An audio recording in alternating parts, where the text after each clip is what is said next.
Hello guys. आइए देखते हैं Hitech Energy India simple equation.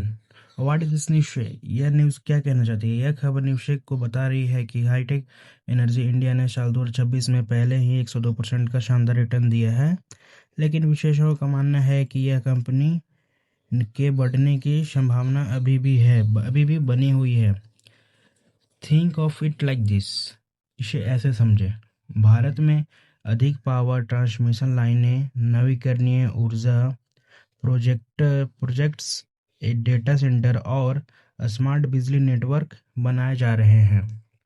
Hi tech Energy supplied the equipment needed for this projection such power transformer, उच्च voltage बिजली transmission मतलब high voltage transmission system, उसके बाद फिर ग्रिड ऑटोमेशन टेक्नोलॉजी, फिर smart power management solution. Because demand is rising, the company's business is growing rapidly. Strong Q result का देखते हैं क्या है।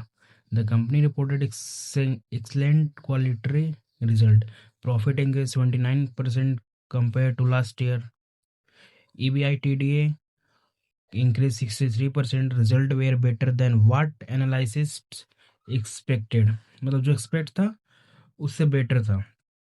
This is one reason why the stock price moved higher.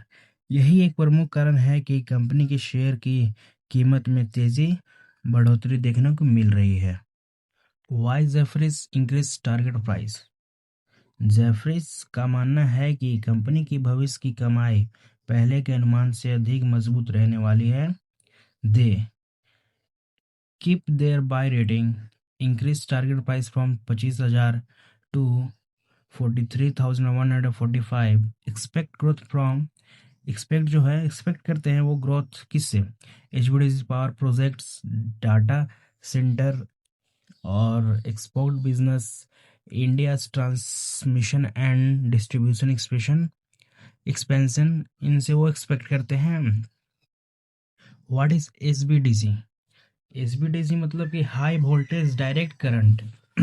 यह एक ऐसी टेक्निक है जिसकी उपयोग बहुत लंबी दूर तक बिजली को कम नुकसान के साथ और अधिक क्या बोलते हैं उसको दक्षता के से पहुंचाने के लिए किया जाता है। As Indian adds more solar and wind power, SBDC projects are expected to increase. जैसे जैसे भारत में सोलर और पवन ऊर्जा परियोजना बढ़ रही है, उसी तरह एसबीडीसी प्रोजेक्शन की मांग भी बढ़ने की उम्मीद है। Is it still a multibagger? क्या है अभी भी एक मल्टीबैगर शेयर है?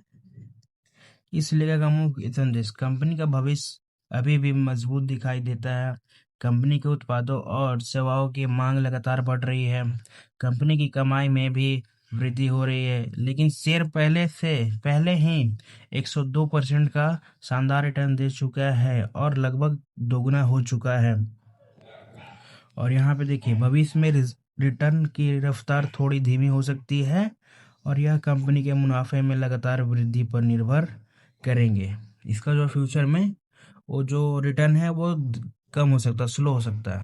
फ्यूचर रिटर्न्स में be slower and depend on consumer profit growth. In simple word देखते आइए।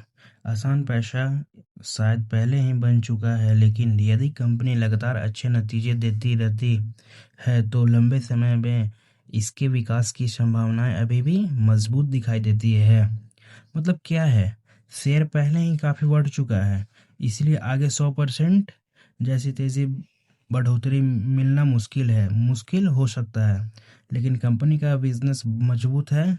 अगर कंपनी लगातार मुनाफा बढ़ाती रही और नए ऑर्डर हासिल करती रही तो लंबे समय में निवेशकों को अच्छा रिटर्न मिल सकता है।